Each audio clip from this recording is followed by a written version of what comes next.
We are an unstoppable force. What makes us strong? The human connect. Through time, we move on. Even when the world is in free fall, we evolve. Technology drives our evolution. Through life, changing work life. From office spaces to workplaces. From skills to capabilities. From employees to a talent workforce. From an endless loop to a full circle. And that is who we are. We bring your people together across locations, cultures, boundaries. To find joy through your experiences, to find meaning, your purpose. And as you evolve, so do we.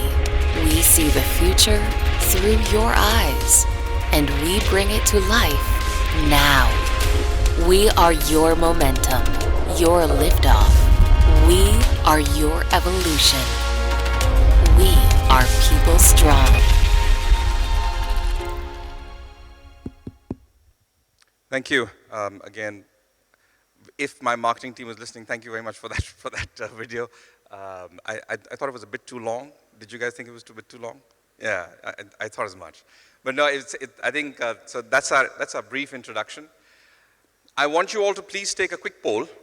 We're going to be talking about what's really needed by, in today's day and age, to be able to, for HR leaders to be in the driving seat. So if all of you could just please take this very quick poll, and we will, no, we just want this, yeah. And we'll move on from here. I think this should be live. I just want to understand, what does the audience feel? What's really needed?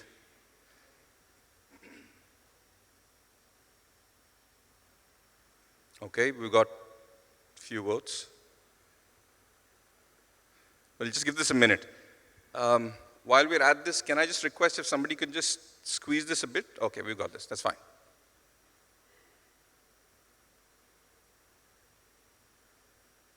So it seems like employee experience seems to be winning.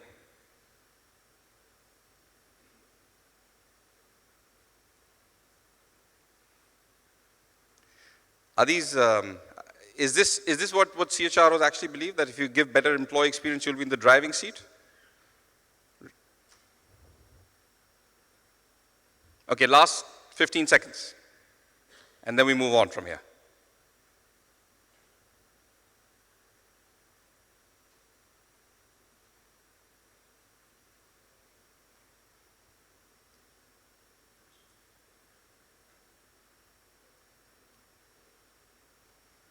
Okay, I think we're broadly done. So, understood now. We're talking about employee experience as, and that's what the audience broadly feels. For those of you who did not cast their vote, bad on you. But if you did, and I hear you, right? I'm gonna just talk about, just literally 5 minutes, on how a large organization actually uses talent management to be able to filter through almost all the points that you just said. In better employee experience, better retention, better technology, better overall retention and acquisition, all of that, right? So I'm not going to take too much time. Very quickly, we are People Strong, one of the largest HR technologies across Asia, work with about 400 plus enterprises, and in the region we also work with all of these good names. And you know, in Southeast Asia we also work with them. But that's just a very quick one about us. Moving on from here. This is about actually, let me just give you the context. Yeah, so if you look at this, there were about 25,000 employees. This is a client of ours. 25,000 employees. They had 218 branches, 25 states, and they were using a traditional ERP. I'm not going to name the technology vendor. I think it would just be unkind. But they were using a traditional ERP. Let's just leave it at that. And they were facing quite a few problems. And if you all feel that some of these problems are relevant to you as well, please do just sort of raise your hand, right? So they had an 11% month-on-month attrition. You understand what that means? That in 10 months' time, your entire organization is going to change. If 11% is going to keep on happening every month, in 10 months' time, your entire organization will be a new organization. Now, that's a huge, huge, huge issue in your productivity days, right? High cost of recruitment, clearly. If so many people are attriting, you will be paying more to just sort of get them in, right? Escalating wage bills. The minute somebody leaves your organization, the next guy who comes in wants a 15% hike, right? That's a problem that you have. No visibility on real-time metrics on performance. It's a quarter, it's 6 months, it's 1 year later that you'll actually understand what is happening. No view on internal talent pool. 25,000 people, but every time they had to look for a branch manager, they'd go out and try and recruit a new one. Why? You already have the people in your organization. You just don't know where to look for them or how to look for them, right? Very little transparency for the employees. The employee did not know what was expected of them to grow. The manager would say, yeah, you're doing great, you're doing great. Every employee would say, what's my growth path? I'm going to leave this company because I don't see a growth path over here. I'm sure, is that familiar? Is that term familiar to some of you? That's what was happening everywhere, right? A culture of mediocrity was setting in. Now, how did that set in because of C&B practices? You're giving a percentage-based increase basis band. I give a 5% increase at band 6, I give a 6% increase on band 7, I give a 7% increase on band 8. Everybody knows they're going to get it. Why do I need to perform higher? Why do I need to perform something better or do something that's a bit more extraordinary? No view to skills required in the overall organization to grow. You have a 25,000 people organization. How are you going to actually understand at one click that here are the 5 most important things that I need to train my people on? Market feedback, internal feedback, your skill shortages. No idea, right? And no way to do any succession planning. So whenever somebody would leave, they'd also go, oh, next guy, get him. I've worked with him. He's very good. And then somebody else said, no, come, take this guy. I've worked with him. He's very good. That's not the way that large corporations should ideally be working, right? So what we did was we solved it using a consulting and technology approach. We have a whole transformation team. We came in, first off, what we did was we set up a skill cloud for them. Skill cloud means identify skills and competencies and make sure that they're mapped across all job roles, right? Then we set up a recruitment engine for them. That how do you recruit efficiently? Beyond that, we moved to learning. So now imagine, I'm going to take you through a life cycle of a real person. A person joins as a sales executive. What is the person's growth path? He's supposed to become a sales manager, right? Now, as a sales executive, there are certain skills or competencies that the person has, but he needs to grow.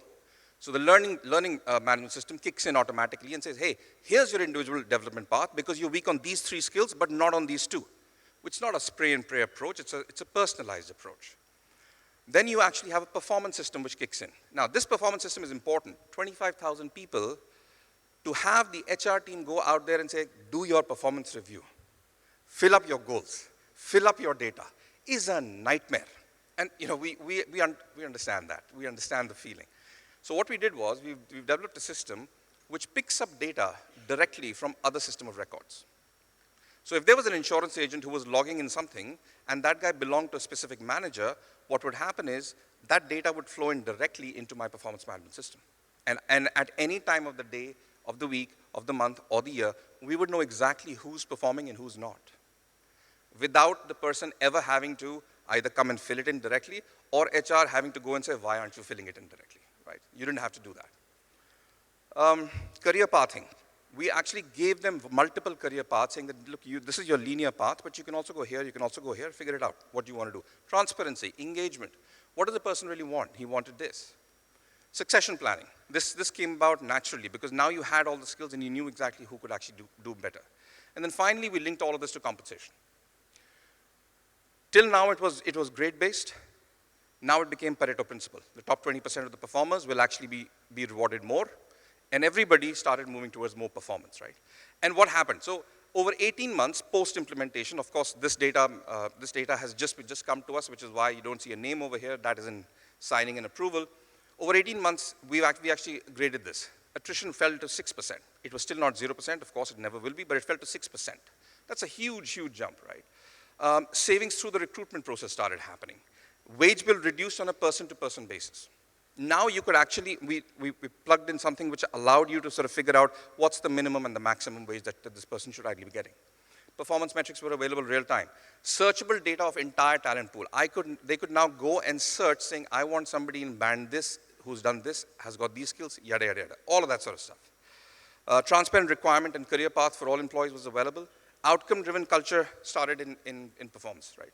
Now when everybody understood that they're going to get compensated basis performance, they started performing better. Complete visibility of skill shortage that helped L&D upskill. And succession plans were put in place. These were the impacts that happened over 18 months. We're still in the process, we're still engaged with them, we're still sort of moving forward, and we're hoping that this will actually become better and better. But yeah, the reason why I wanted to put this case study up was because this touches all the 4 points that I mentioned. The talent strategy, the employee experience, the whole approach towards technology. How do you actually manage all of that? All of that sort of came into being over here. And I thought this would be a good case study to do. But more importantly, I think it's important that we have some of our esteemed panelists actually come up and discuss this out in much more detail, because really this is just one case study. I'm sure that with the experience of our esteemed panelists, there will be much more discussion that we can have. Pleasure to be sitting here on stage with such esteemed panelists, and also looking forward to a very, very meaningful discussion that we're definitely going to have. So you saw the results, right? What are your views on that? Dr. Nadia? Ladies first. Ladies first. I think we're a bit surprised with the results. We saw the highest was the talent and retention. No, the highest was employee experience. Employee experience, which is very important, definitely. But we saw, I think I was surprised that technology comes down, because if you're looking at employee experience, technology matches with that experience today. So that's why there was a mismatch, in my opinion, there. But yeah. So you thought that technology should have been a bit? No, I think, yeah, a bit more on top, because if you want employee experience, and we're talking about employee experience, we want high touch, high experience. And when you're talking about high touch experience, you're talking about technology. Today, employees want to be we don't want to access employee. We are accessing employee wherever they are, right? When we're talking flexibility of work, we're working from homes, we're working from the car sometimes, from the airport lounge, from everywhere. And when we're talking about technology, and if we're not enabling people to access what they want, their files, their salary splits, their performance rating through a technology, again, we would not reach to their expectations. So employee experience comes hand in hand with technology. And also when you're talking about process-driven, you don't want to be waiting 3 days to get a response from HR. Yeah. You want to be getting those response immediately. Today, when you go into any website, whether it is ordering food or Amazon, or you get a response and you get someone chatting with you immediately. But here in HR, you send an email and you're waiting for a response in 3 working days. How can that match? So technology should be a part of employee experience. So what you're saying, if I were to just sort of encapsulate that, is how can technology be used to do it, make it much more DIY, do it yourself, enable the employee directly? Enabling model, because employee experience today is all about, yes, touching all the life cycles of employee, but how are we making it easier for the employee kind of to fulfill their requirements, whether it's from flexi work or whether at work? What are the enablements that we're giving employees so their experience becomes more enhanced at work and they're becoming What did you poll for? Did you poll? I didn't get a chance, but I would vote. I would definitely vote for employee experience. One of our 4 pillars that we're focused on at Etihad is employee experience, digitalization. And these are one of my main kind of 4 elements. Main agenda points. Yes, so fantastic. Employee experience, digital is on the top of my list as well. Dr. Ghalib, what did you think? Yeah, actually, assalamu alaikum. Actually, I was very surprised to see culture at the bottom, What was culture? No, I think technology was at the bottom. Last was technology. Was third. That was third. I was third. I was really surprised to see that, I know employee experience, customer experience is very important. Technology is very important. But if you have your culture right, and if you have the right culture where, everybody aligned toward that customer experience or employee experience, then everybody is working toward that objectives. And from there, I would say you would meet whatever technology, you would meet the customer experience, employee experience, and other things, beside this.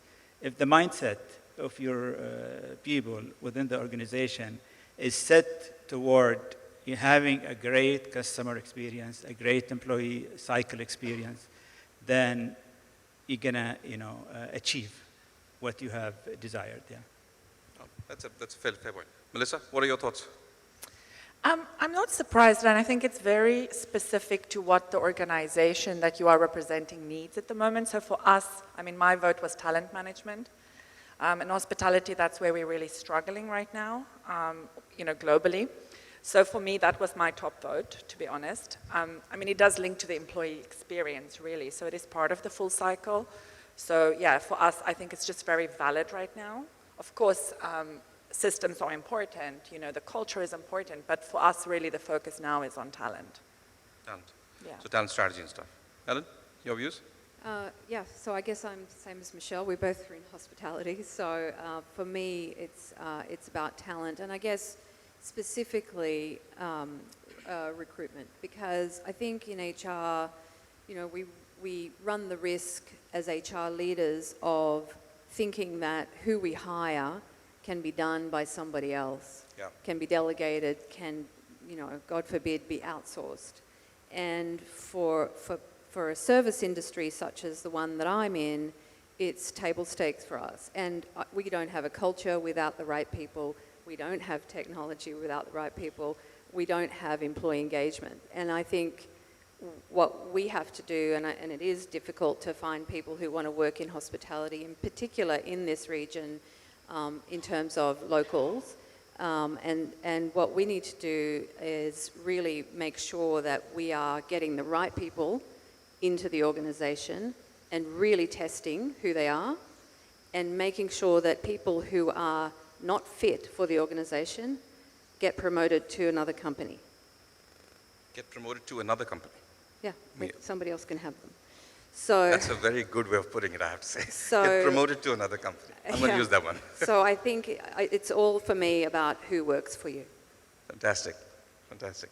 Dr. Ghalib, I'm going to come back to you. You mentioned culture and positioning. Again, we're wearing the CHR or the HR leader lens. From a culture perspective, how is it that you would recommend that an HR leader inside an organization should actually be driving the overall positioning as well as driving the culture? What would be your recommendations around it? And I know that at Omantel you've done quite a bit of work. Maybe you can sort of share a few things. Yeah. Maybe I'll make it easy and share our experience at Omantel. We have a strategy which is shift gear strategy within Omantel, and culture is the main thing within that transformation. If I give you an example, like we're trying to create an agile organization, that's one thing. Of course, digital transformations, customer experience, and so on. But the agility is, through the agility, you are meeting the other aspect of customer experience and so on. If I share a story about agility, for example, is steps that we took toward agility. As Omantel we used to be a government entity. Yeah. Okay. And when you look at the mentality, and the government also, it's getting better now and more productive, I would say, across. But I'm talking about Oman. We required more, when it comes to, a government entity, organization, and moving toward private. That was 15 years ago. We had a lot of challenges of changing the mindset of our people. And I remember back in 2010, we lay out around 600 individuals from those who've been in the company for over 25 years. And we have injected, the Gen Z on, and we keep doing that because we believe that we're having the right demographics within the organization, young, energetics, will move toward agility. And through the agility, we are trying to basically, one thing that allowing people to make mistakes, okay? And having that safety, psychological safety, that through agility that I can make mistakes, I can learn from it. We started this last year, I remember one incident happened, maybe I would guess maybe to test me, whether I'm patient or whether I am, up to that word of allowing people to make mistakes. Back in December, we were doing the performance appraisal system, which is the rating, evaluation, and so on. And I remember the HR analytics manager came to my office and told me we have lost all data from the system. Whoa. Okay. Okay, and then I just kept quiet, and I asked her, okay, tell me what happened. She said, well, the data is not there anymore. We are contacting the vendor. I'm not going to say the name of the vendor. So at that time, there's inside me, I was saying, is this a test for me? Because we were talking about making mistakes, just like 6 months ago. Yep. You're allowed to make mistakes. And then I told her, why don't you go and check and come back to me in half hour. After half hour, she said, the data is still lost. So the organization, because they are working in filling the requirement for the appraisals, so everybody, panicked. What happened? The data is not there anymore. So we decided to write a communication to all organizations that we have a technical issue and we'll come back to you. We spoke to the vendors. The vendors said, well, we don't have the data.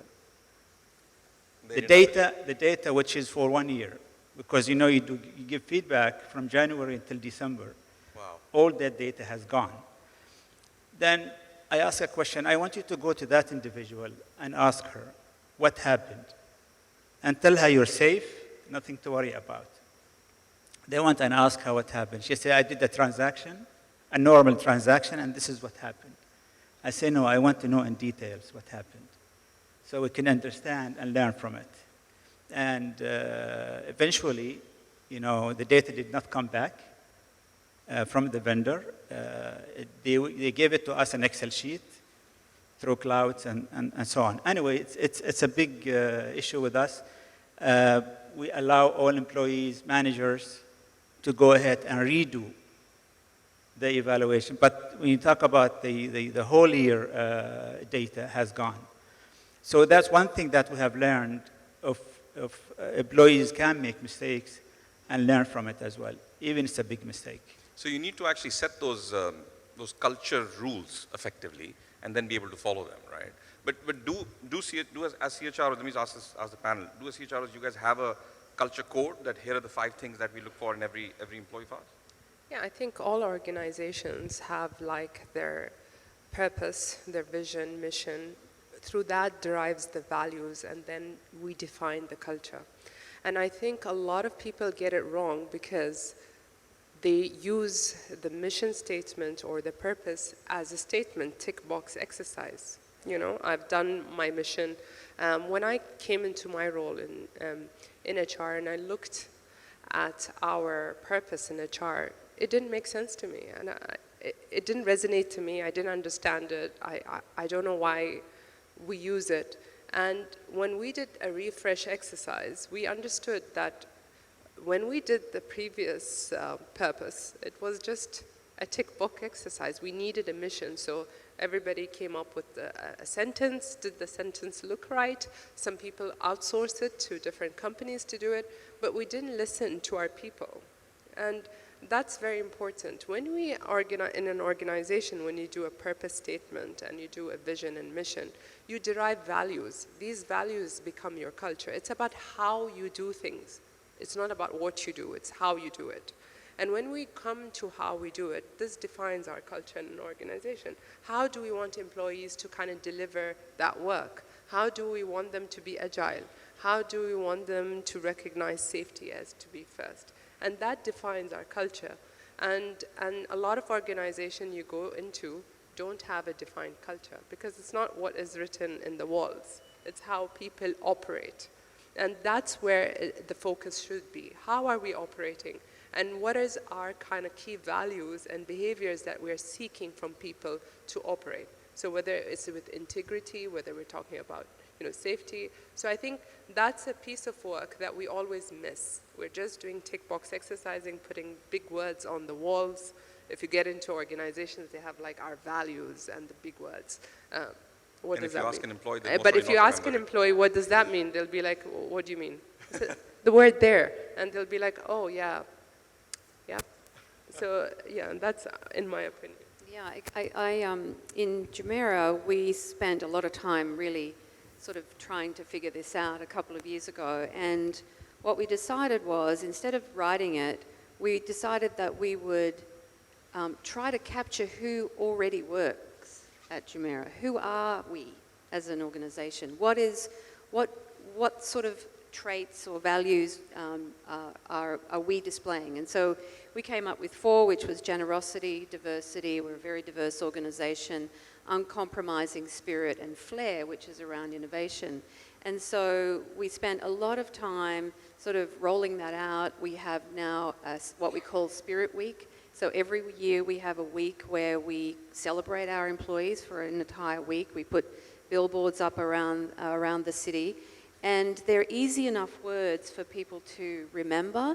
They drive our recruitment, they drive our performance reviews, and they resonate with the people who believe, generosity is at the heart of hospitality, and especially hospitality in the Arabian context. So I think if you're trying to define your culture as an organization, don't outsource it to somebody, no offense to all the consultants in the room, but have people help you because you do need help articulating it, but look at who you are as a starting point. Who already works here? Who's the best employee, and how do I capture who they are and the essence of who they are? So that's great discussion. I'm just going to recap what I've heard till now, and please add on if you think. So what you're saying is take a step back, don't do the tick box exercises, really figure out who you really are to be able to come up with your mission, vision, and values, derive that, and then integrate that into your overall ecosystem, including recruitment, performance, and so on and so forth, right? So on. Ellen, just one follow-up question. How have you integrated into recruitment? Well, it forms the behavior-based questions. Okay, so we're asking people to tell us about a time when, they made a new innovation in the work that they do, which is where we're looking for flair. So we defined behavior-based questions to sit with each of those values. And this is done by the direct interview itself. There's no separate person who comes in and checks for culture or anything. Okay. Well, Ghalib. Fantastic. No, so this is great. We've got a good starting point over here. I think I'm gonna move to you, Melissa. As per you, is there anything that needs to definitely be done by CHROs today? And I know that you have varying thoughts on that, but I want to hear your views right now before I come back to the whole subject. Yeah, I think for me, really, do not complicate it. HR is, and I heard a few of our speakers talking about that, keep HR human. We can have a system. We can have, the greatest recognition tools. We can have everything, but are we checking what our employees need? Are we asking them? So what we were just talking about, Nadia was mentioning about the culture. Ask our employees what they want. Also Kempinski, that's actually who we are. It's all about people. That's our kind of slogan.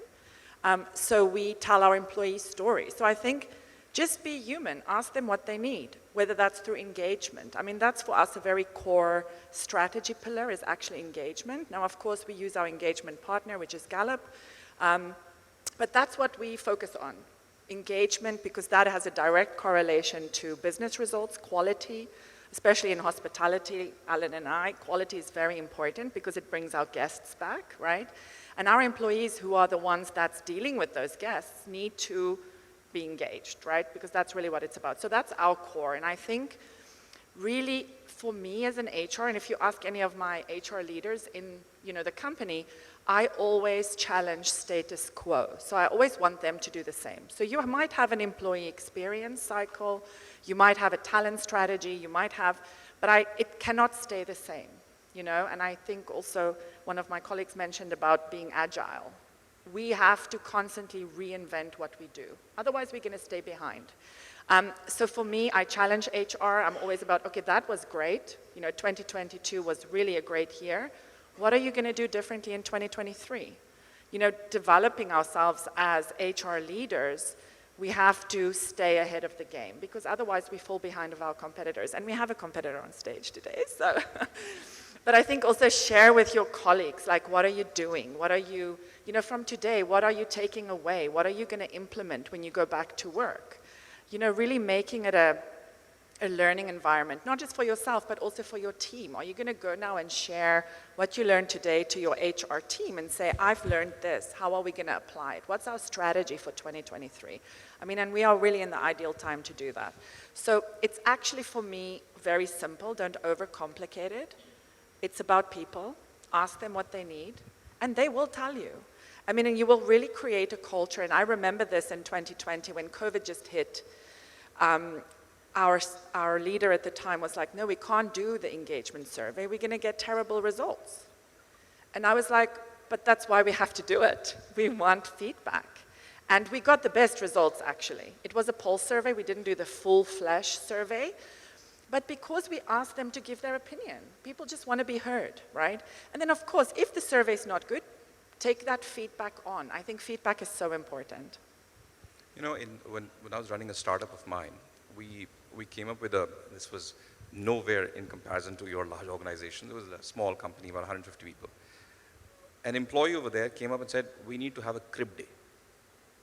Everybody should just come up and they have to have a crib. Crib meaning, they need to have a complaint. I want to come and crib to you, right? You have to have a complaint about what's not happening right. Is that every day? No, not every day. It's like once a month. Once a month. But that's our job as HR. I get, that's on daily basis. Yeah. Well, I would want a day without complaints. Yeah, that's why I said it's not for the large enterprises that every day that there's a complaint, why is it not happening stuff. But one thing that can actually be changed right then and there. Like, for example, hey, I want Kit Kat bars in the pantry.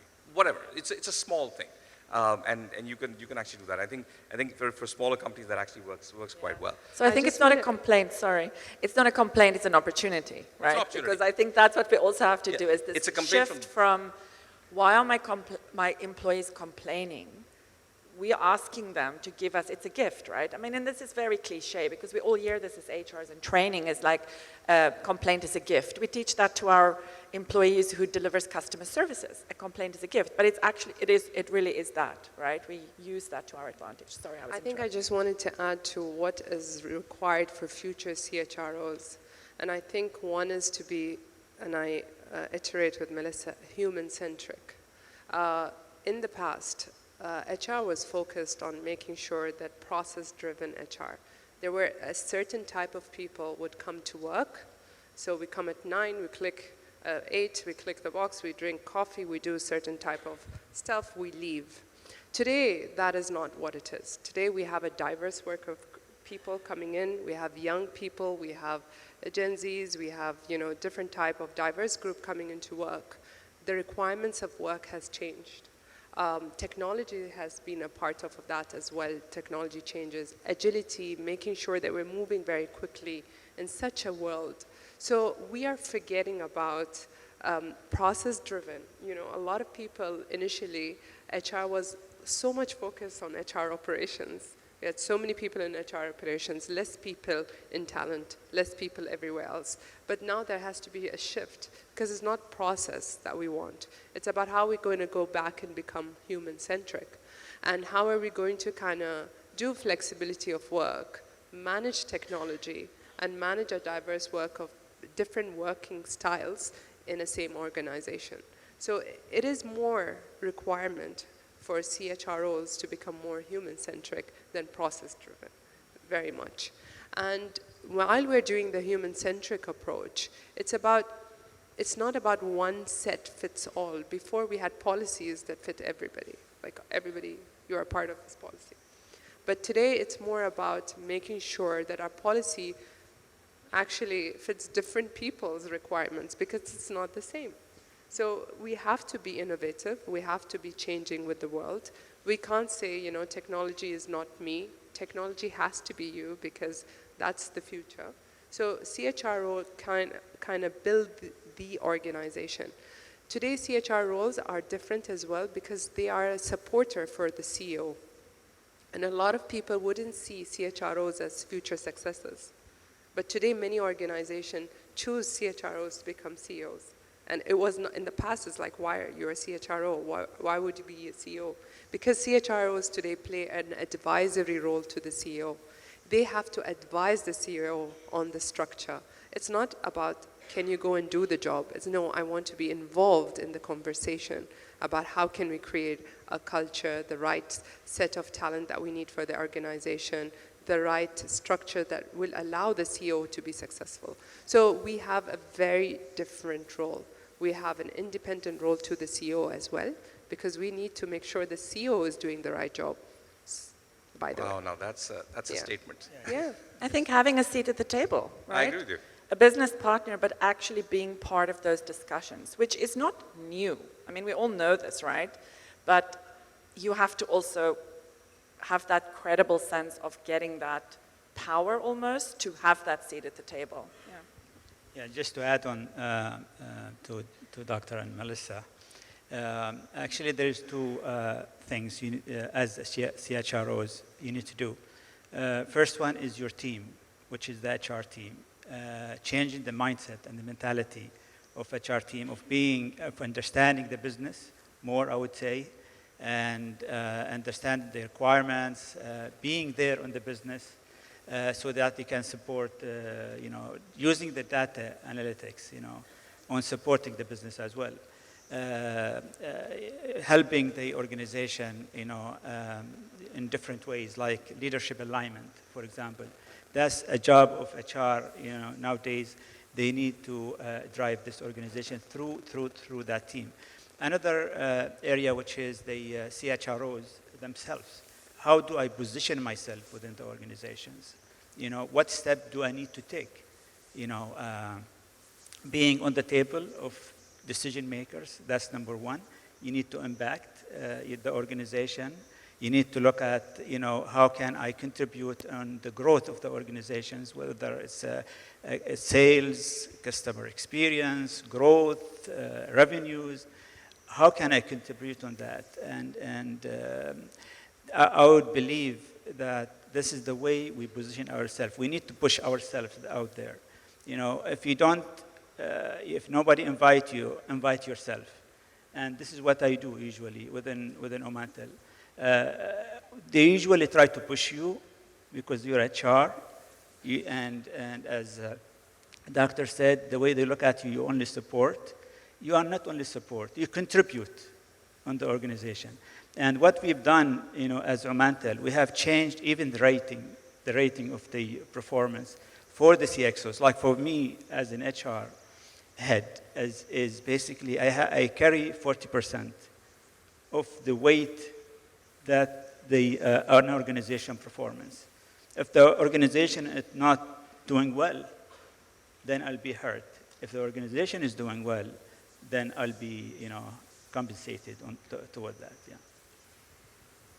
Yeah, I think I totally agree about the invitation. I often see HR people sort of complaining about being marginalised, and I would say that we can't complain if we haven't been in the room. And if you're not getting invited in the room, then either the company's the wrong place for you, or you haven't shown the value that you can possibly add. And I see a lot of conference titles and a lot of articles around how can HR have a seat at the table, HR needs to be a business partner. Well, I'm also back to the CEO in this. If you're not working for an organization that sees HR in that light, then A, you try and educate them by your presence, by the involvement that you have, by your ability to understand your business, or it might not be the right place for you. You have to have, you know, I'm very clear about working for somebody who sees HR as a very key, you know, it used to be the CFO. I think it is shifting to the CHRO, and I think it needs to, because people are at the source and at the heart of most organizations. So two things: find the companies that believe that, but also don't let the lack of an invitation stop you from going to a party. I have never been thrown out of a meeting room. Well, once maybe. But, you know, find a way to get in there. And when I was early in my career, I took the notes. I didn't care. I did whatever I needed to make myself useful, to be in the room when the decision makers were there. And you get to a point where they go, oh, okay, we can't start without you. So make yourself indispensable to the business, but don't wait to be invited. It sometimes just doesn't happen. And if you're asked to leave, then think about the company you're working for. That's a great point. In fact, if I would just sort of encapsulate what's being discussed right now, in one line, what my takeaway was that the CHRO needs to be a general manager first, an HR professional, of course, very close second, and be able to sort of contribute to any and every part of the business in a much more consultative way. Would that be a correct assessment, Dr. Nadia? You're not convinced? I'm not sure if we are general managers. I think we're strategic leaders. Well, I mean, when I say general manager, what I mean, a man we're with all skills, or strategic person with all leaders skills. in changing the way the organization think, by bringing effective teams, by bringing the right talent into the organization, making sure that these talents are actually capable of the future capability that we require. So all the CHROs that we brought into the organization, are they capable to drive the organization for the next 3 years? So we're more strategic than managing, I would believe. Our role as a CHRO should be more a strategic leader than a manager, because that's not what we're doing. Okay, I'm just gonna push the envelope a bit over here, if you don't mind. When you say strategic, a CHRO moving to a CEO is of course strategic, but also very operational. I mean, a CEO needs to be able to understand the nuts and bolts of every part of his business, right? So I'm just Or hers. Sorry? Or her business. Or hers. Sorry, my bad. Absolutely, my bad. I think you need to have different type of leadership. I think CEOs have different type of leadership styles. CEO needs to know everything about everything, but he has an operation guy who does the operation for him.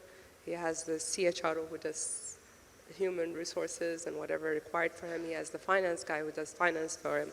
But the CEO needs to understand what's happening in the business. He needs to be involved. He needs to be a strategic thinker. CHRO as well needs to be human-centric, but also be a strategic thinker for the future of what is required for the organization. Got it.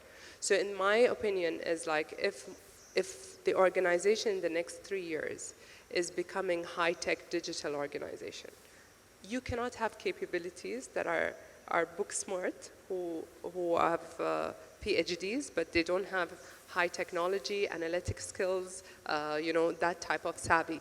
The organization is not going to work. Yeah. Because I've got wrong capabilities for I this hear type of organization. I agree with you. That's I what. agree. I'm going to come to a last point, then I'm going to ask all of you to give me one-liner. But Ellen, for where most CHROs perceive themselves to be today, and for them to get to the next level and be in the driver's seat and be that strategic advisor, what do they need to do internally? What would you recommend?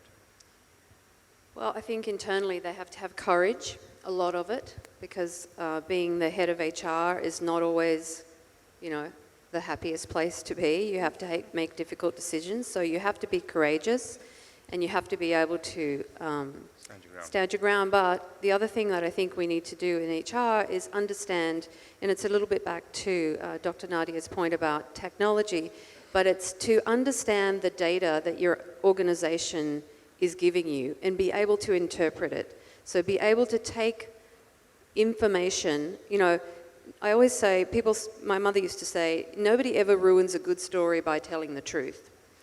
You know, so there's lots of anecdotes that go around organizations, and I think it's our job to have data that backs up our decision making and that helps the CEO and the leadership team make better decisions. And we have access to that data around people and other areas, and so I think we need to get better at finding it through technological means and other sources, but also interpreting it in a way that resonates. That's great. That's great. I think we're coming up on time. I'm going to start with you. One piece of advice that you'd give today's CHRO to become the future CHRO. I mean, everything what we said. But beyond that. I would say really for me is keep the human in HR and continue to challenge status quo. Don't just accept things. Really try to always want to improve them. Okay. Nadia? I think I would say recognize that the change is coming, and HR today is totally different than what it was 20 years ago. And a lot of people said, okay, if you're not doing anything, do HR, right? So if you don't have a career, go to HR. But today, HR is not about that. HR is about making a difference in the organization, making a difference in people's ability to kind of do their job better, making the business do their job better. And that's why we have to be the center of everything. And it's very important, as everybody said today, is don't forget the human element, but don't forget about what has changed. And you cannot be doing HR the way we used to do before. It's a complete change of what we were and what we are because of where we are as an organization, where we are as a society, where we are as a diversity. So definitely change that in you and definitely focus on what is better. You know, it's not about how you're doing your job. How can you do your job with excellence? And that's where we need to kind of thrive ourselves back.